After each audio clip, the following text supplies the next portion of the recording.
नमस्कार बच्चों, आज अपन देखेंगे रियरिंग ऑफ सिल्क वर्म के बारे में अपन पढ़ेंगे।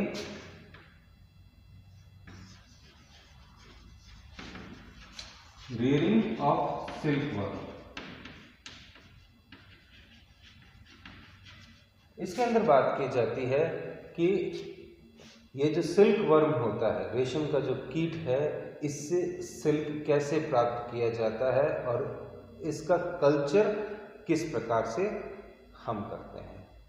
तो सबसे पहले अपन बात करें कि ये जो सिल्क वर्म है, इसका फूड क्या है। इसके फूड के लिए सब जो रहता है शहतूत का पौधा, या फिर इसको कहते हैं मलबेरी प्लांट्स की जो लीव्स रहती है, वह यह फूड के रूप में इस्तेमाल करता है। तो रियरिंग ऑफ सिल्क वर्म के अंदर अपन वो सारी टेक्निक्स वगैरह के बारे में स्टडी करेंगे जिनके द्वारा सिल्क प्राप्त किया जाता है। और सबसे इम्पोर्टेंट जो चीज़ आती है इसमें, सबसे पहले बात अपन करते हैं, वह रहता है मलबेरी कल्टीवेशन। मलबेरी कल्टीवेशन, शहतूत का जो पौधा रहता है उसका कल्टीवेशन किस प्रकार से किया जाता है। जैसे कि इसको अपन कर सकते हैं सीड के द्वारा कर सकते हैं, रूट प्रोपिगेशन के द्वारा कर सकते हैं, या फिर स्टेम ग्राफ्टिंग के द्वारा। स्टेम ग्राफ्टिंग के द्वारा भी किया जा सकता है। स्टेम ग्राफ्टिंग जो है वह ज़्यादा फेमस तरीका है, पॉपुलर तरीका है, यूज किया जाता है। इसमें क्या करते हैं, 25 से 30 सेंटीमीटर लंबा जो स्टेम रहता है, 25 से 30 सेंटीमीटर लंबा स्टेम जो है, जिसमें 3 से 4 नोड्स हो, 3 से 4 नोड्स हो, उसको यूज करके इस स्टेम को रोप दिया जाता है, ग्राफ्ट कर दिया जाता है और फिर इसका कल्टीवेशन किया जाता है। अब अपन बात करते हैं कि रियरिंग टेक्निक जो रहती है उसके अंदर कौन कौन से इक्विपमेंट्स यूज किए जाते हैं। रियरिंग टेक्निक जो टेक्निक है उसमें कौन कौन से इक्विपमेंट यूज किए जाते हैं। रियरिंग इक्विपमेंट्स की अगर अपन बात करें,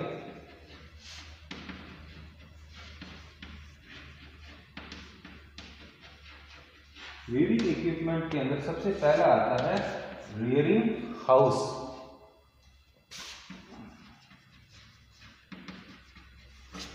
रियरिंग हाउस जो रहता है बच्चों, एक रूम रहता है जिसके अंदर प्रॉपर वेंटिलेशन हो, प्रॉपर वेंटिलेशन के साथ साथ में ह्यूमिडिटी कंट्रोल हो। 70 to 80% ह्यूमिडिटी रहती है इसके अंदर, ठीक है। टेम्परेचर कंट्रोल हो, उसका ज़्यादा टेम्परेचर नहीं होना चाहिए क्योंकि रेशम का जो कीट रहता है वह टेम्परेचर सेंसिटिव रहता है। और साथ साथ में प्रॉपर वेंटिलेशन एंड सनलाइट की भी इसके अंदर व्यवस्था होनी चाहिए। दूसरा इसके अंदर बात करते हैं अपन रियरिंग स्ट्रैंड की। ये इसमें अपन बात करते हैं, रियरिंग स्ट्रैंड जो रहते हैं वह बांस के बने हुए रहते हैं ताकि इनकी हैंडलिंग प्रॉपर तरीके से की जा सके, लाइट वेट हो और हैंडल अच्छे से इनको किया जा सके। एक इसमें रहता है एंट वेल। एंट वेल कहते हैं जिससे कि चींटियों से सुरक्षा करने के लिए एंट वेल का निर्माण किया जाता है सराउंडिंग चारों ओर, जिससे कि चींटियां रेशम कीट को हानि ना पहुंचा सके। ये रियरिंग ट्रे रहती है इसमें।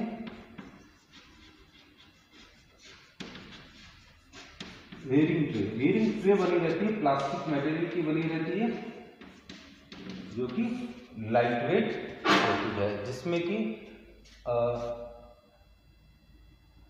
लार्वा जो रहते हैं, लार्वा को फीड कराया जाता है रियरिंग ट्रे के अंदर। एक और यूज करते हैं अपन इसमें बर्ड फीडर।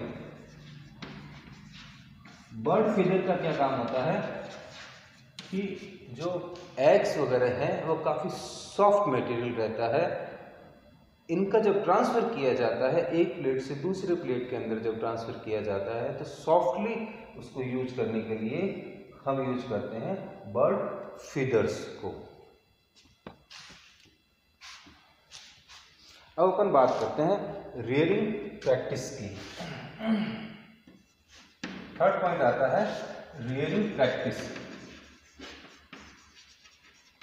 रियरिंग प्रैक्टिस के अंदर बच्चों क्या करते हैं कि 2 to 4% फॉर्मेल्डिहाइड सॉल्यूशन जो रहता है, 2 से 4% फॉर्मेल्डिहाइड सॉल्यूशन से एग्स को अपन करते हैं डिसइंफेक्टेंट। एग्स को डिसइंफेक्टेंट करते हैं ताकि एग्स के अंदर किसी भी प्रकार का कोई कंटामिनेशन नहीं रह जाए। ये जो रेशम कीट है, इस रेशम ये के अंदर डिजीज प्रॉन कीट है, इसमें कई सारी बीमारियां लगने की रहती है गुंजाइश, जिसके बारे में अपन आगे बात करेंगे कि क्या क्या बीमारियां रेशम कीट को होती है। इसलिए इसमें क्या करते हैं 2 से 4% फॉर्मेल्डिहाइड यूज किया जाता है। 2 से 4% फॉर्मेल्डिहाइड को अपन रेयरिंग प्रैक्टिस में यूज करते हैं जिससे कि एग्स को डिसइंफेक्टेंट किया जा सके। अब आता है नेक्स्ट, अपन बात करते हैं प्रोक्योरमेंट की। नेक्स्ट पॉइंट आता है बच्चों प्रोक्योरमेंट ऑफ एग्स।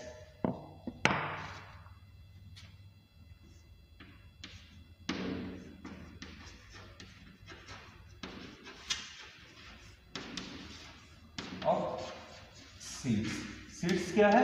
इनके एग्स को ही हम सीड्स कहते हैं। इसके अंदर क्या करते हैं, प्रोक्योरमेंट कहां से होता है? प्रोक्योरमेंट होता है ग्रीनेज से। ये क्या रहता है बच्चों कि जहां से एग्स की सप्लाई की जाती है, जहां से सबसे पहले एग्स लिए जाते हैं, कोकून लेके आए जाते हैं सेरिकल्चर फॉर्म के अंदर। इसमें क्या रहता है, सेरिकल्चर फॉर्म के अंदर एक बार कोकून आ गए, कोकून आने के बाद में उनको एक रूम के अंदर रख दिया जाता है, जो रूम डार्क रूम होता है। उस रूम के अंदर सडन लाइट दी जाती है। एक बार डार्क रूम में रख दिया जाता है, उसके पश्चात सडन लाइट दी जाती है उन एग्स को, जिससे कि उनमें जो हैचिंग होती है, माउल्टिंग जो होती है, वह एक साथ हो। माउल्टिंग उनकी एक साथ हो ताकि कोकून जो रहता है रेशम कीट का, उस कोकून से जो मॉथ निकलेगा, रेशम कीट जो निकलेगा, वह एक साथ बाहर निकले। इसलिए इनको एक अपन क्या करते हैं, ग्रीनेज से लेके आके इनको एक रूम के अंदर रख देते हैं जो कि डार्क रूम होता है।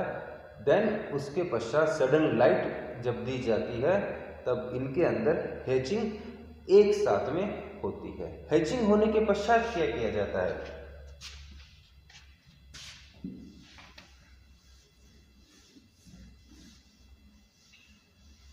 इसमें क्या करते हैं, हैचिंग होने के पश्चात मेल एंड फीमेल जो मॉथ है उनको एक साथ रखा जाता है, जिससे कि इनके बीच में कॉपुलेशन की क्रिया संपन्न हो सके। लगभग 3 घंटे तक, लगभग 3 आवर्स तक इनके बीच में कॉपुलेशन की क्रिया संपन्न होती है। ध्यान देने वाली बात क्या है, फीमेल जो है, फीमेल जो इसमें रेशम कीट की जो फीमेल होती है वह एग लेइंग के बाद में मर जाती है,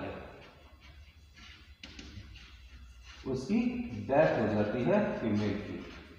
जबकि मेल जो रहता है वह दूसरी बार भी फर्टिलाइजेशन के लिए या फिर कॉपुलेशन के लिए रेडी हो सकता है।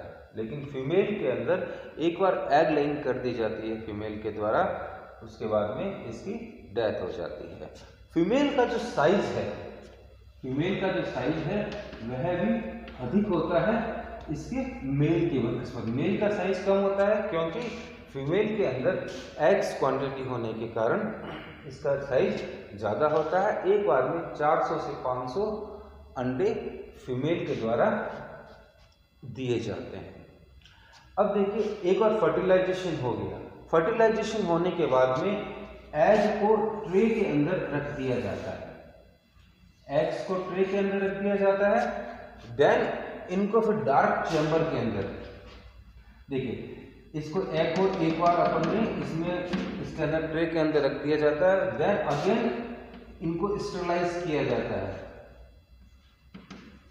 स्टरलाइज कह सकते हैं या फिर अपन कह सकते हैं डिसइंफेक्ट किया जाता है।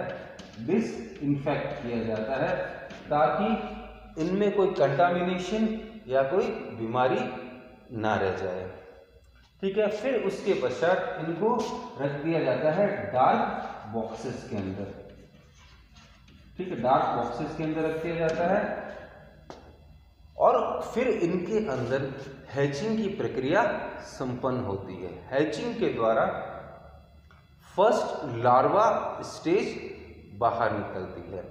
लार्वा जो रहता है, इनका जो लार्वा जो रहता है रेशम कीट का, वह वोरेशियस फीडर कहते हैं, जिससे इसको भूख बहुत ज़्यादा लगती है। ठीक है, इसके लिए क्या किया जाता है कि इनकी जो ट्रे जो रहती है, ये एग्स वगैरह सभी ट्रे के अंदर रखे जाते हैं, प्लास्टिक की ट्रे के अंदर रखे जाते हैं और इनको शहतूत की जो पत्तियां होती है उनको कट कर के इनको दिया जाता है। और जो छोटे लार्वा जो रहते हैं वह नई जो पत्तियां रहती है शहतूत की उनको ज़्यादा पसंद करते हैं। देन इसके बाद में लार्वा स्टेजेस इसकी चेंज होती जाती है। जैसे सबसे पहला जो आता है फर्स्ट इंस्टार लार्वा आता है, इंस्टार लार्वा आता है। देन फिर इसके बाद में स्टेजेस चेंज होते होते फिफ्थ इंस्टार लार्वा बन जाता है। ये जो अवस्था रहती है फिफ्थ इंस्टार लार्वा की जो अवस्था रहती है, इसके अंदर यह जो लार्वा है यह फीडिंग करना बंद कर देता है। फीडिंग करना बंद कर देता है और कोई जगह ढूंढता है चिपकने के लिए। इसके पश्चात इस लार्वा के अंदर सिल्क ग्लैंड्स पाई जाती है। इस लार्वा में बच्चों सिल्क ग्लैंड्स पाई जाती है और यह जो सिल्क ग्लैंड्स जो रहती है यह स्पिनिंग के द्वारा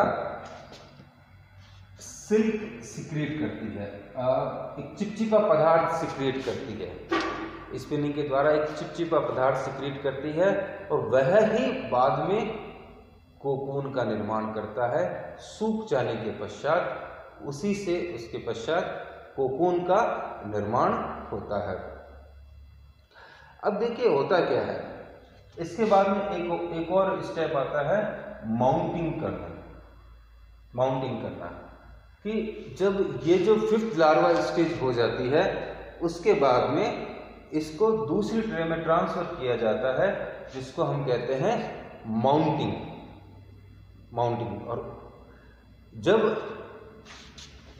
लार्वा जो है, अब लार्वा किसमें हो जाता है कन्वर्ट, कोकून के अंदर चला जाता है। कोकून के अंदर अपने चारों ओर कोकून का निर्माण कर लेता है। जैसे मान लिया कि लार्वा ने अपने चारों ओर कोकून का निर्माण कर लिया है और इस टाइप से इसमें थ्रेड का निर्माण हो जाता है। कोकून के चारों ओर ये अपने थ्रेड का निर्माण कर लेता है। अब एक बार थ्रेड का निर्माण कर लेता है तब ये लार्वा जो बीच की अवस्था में पाया जाता है अपने आप को इससे डिटैच कर लेता है। लार्वा अपनी जगह छोड़ देता है। ये जो फ्रेश जो लार्वा बना, ये और कोकून जो बना है, इससे जो हमको सिल्क प्राप्त होता है वह भी रॉ सिल्क कहलाता है। रॉ सिल्क कहलाता है।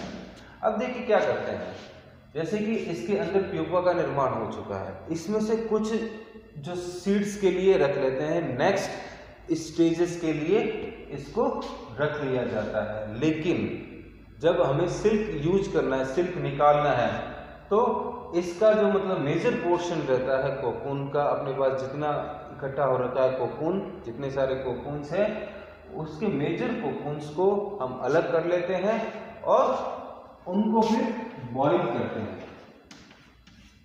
हॉट वाटर के अंदर 95 से 97 डिग्री सेंटीग्रेड तक इसको बॉईल करते हैं इस टेम्परेचर पे, जिससे कि इसका जो सिल्क थ्रेड है वह लूज हो जाता है और प्यूपा जो रहता है अंदर वह मर जाता है। अब देखिए, अगर इसको हमने प्यूपा को नहीं मारा इसमें तो क्या होगा, इसको नहीं मारा तो हम तो ये जो प्यूपा जो रहेगा यह इस कोकून को तोड़कर बाहर निकलेगा। कोकून को तोड़कर बाहर निकलने से ये जो सिल्क का जो निर्माण किया है इसने, वह सिल्क खराब हो जाएगा और वह यूज लेने लायक नहीं रहेगा। तो क्या करते हैं हम, सबसे पहले इसको करते हैं बॉईल करते हैं 95 से 97 डिग्री सेंटीग्रेड तक बॉईल करते हैं और बॉईल करने के पश्चात में उसका सिल्क थ्रेड निकाल लिया जाता है, जो कि 1 किलोमीटर तक लंबा हो सकता है। इसका जो सिल्क थ्रेड है सिंगल रहता है, थ्रेड बनता है, एक पूरा सिंगल थ्रेड बनता है ये। ठीक है बच्चों, तो इस तरीके से अपन ने रेयरिंग ऑफ सिल्क वर्म के बारे में अपन ने जाना है। आपका असाइनमेंट क्या है कि आपको life cycle of silk worm अच्छे से तैयार करना है। Thank you. इसके बाद वाला जो चैप्टर है अपने नेक्स्ट वाला, इस चैप्टर के अंदर हम पढ़ेंगे डिजीजेस ऑफ सिल्क वर्म। धन्यवाद।